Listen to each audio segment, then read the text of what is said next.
سامية ديكوك ابنة الفنانة المغربية نجاة عتابوت تعلن رسميا طلاقها. إليكم التفاصيل بالفيديو.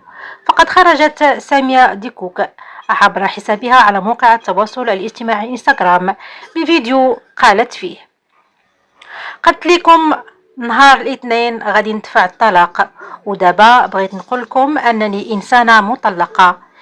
سنيت الطلاق ديالي وعمري نسى دعمكم ووقفتكم معايا في هذه المحنه. وحاجه اخرى بغيت نقول لكم: اي واحد غيجبد الام ديالي او يجبدني في شي منبر اعلامي او على مواقع التواصل الاجتماعي راه غنتابعكم قضائيا وغنتبع المسطره القانونيه بدون تنازل، سواء داخل المغرب او خارجه. وانا قاده بهضرتي وكلفت محامي بهذا الشيء. وقد أثار زواج سامية ديكوك ابنة الفنانة المغربية نجاة عتابو مساء الخميس 18 شتنبر 2025 جدلا واسعا عبر مواقع التواصل الاجتماعي، بعدما فجرت سيدة مغربية مقيمة في قطر مفاجأة مدوية مؤكدة أنها الزوجة الأولى للعريس.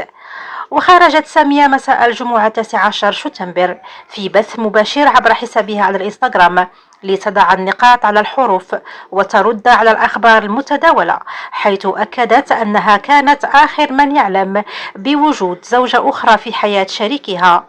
وقالت: أنا ابنة فنانة كبيرة وعائلة معروفة، ولم أقم يوما بما يدعوني إلى الخجل.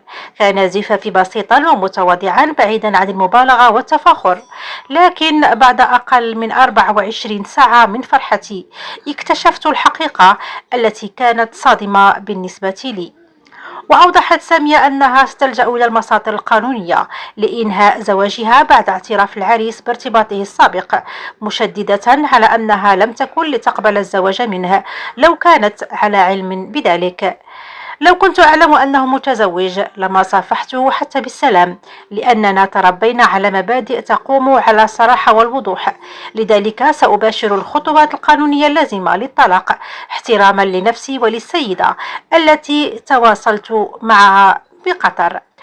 وبدأ التأثر واضحا على سامية رغم محاولتها إظهار التماسك، حيث ختمت حديثها قائلة: الخيانة مؤلمة لكنني قوية مثل والدتي. الخير فيما اختاره الله، وهذه ليست نهاية العالم. فأهم ما لدي هو عائلتي وأمي التي تمثل سندي الحقيقي. وتلقت سامية سيلا من رسائل الدعم من متابعيها، كما حظيت من مساندة خاصة من الممثلة المغربية سعاد النجار التي حضرت حفل الزفاف، وكتبت عبر حسابها على الانستغرام: الله يعوضك خير يا بنتي سامية، ما دمت بارة بوالديك فلن يخذلك الله وسيمنحك القوة ويعوضك بما هو أفضل.